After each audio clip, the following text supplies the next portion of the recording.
that existence, the physical universe, is basically playful. There is no necessity for it whatsoever. It isn't going anywhere. That is to say, it doesn't have some destination that it ought to arrive at. But that it is best understood by analogy with music. Because music, as an art form, is essentially playful. We say you play the piano. You don't work the piano.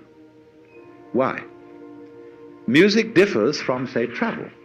When you travel, you are trying to get somewhere.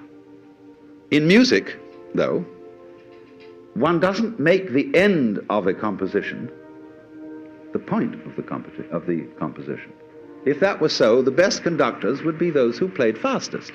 And there would be composers who wrote only finales.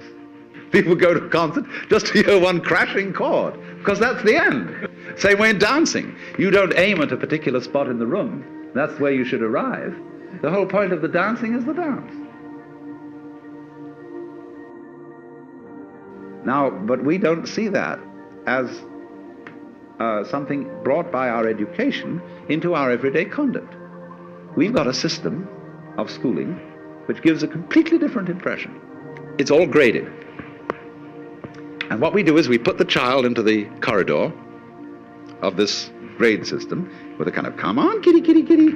And yeah, you go to kindergarten, you know, and that's a great thing because when you finish that, you'll get into first grade. And then come on, first grade leads to second grade and so on, and then you get out of grade school, you've got high school, and it's revving up, the thing is coming.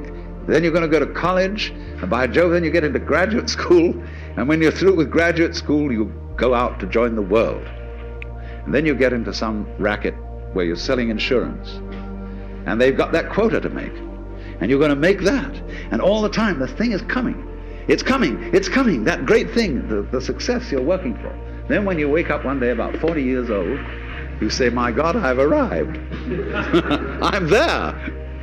And you don't feel very different from what you always felt.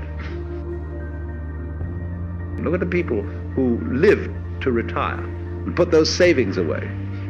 And then when they're 65, they don't have any energy left, they're more or less impotent, and they go and rot in an old people's, senior citizens community. Because we've simply cheated ourselves the whole way down the line.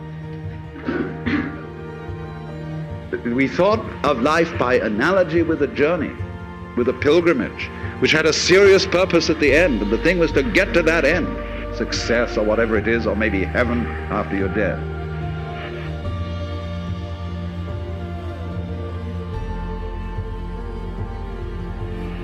But we missed the point the whole way along. It was a musical thing, and you were supposed to sing or to dance while the music was being played.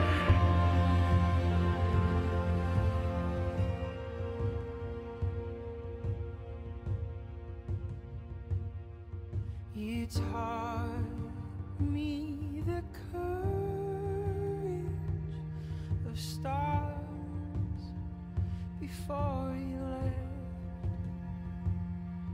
How light carries on endlessly, even after death. The shortness of breath, I'll explain the infinite. How rare and beautiful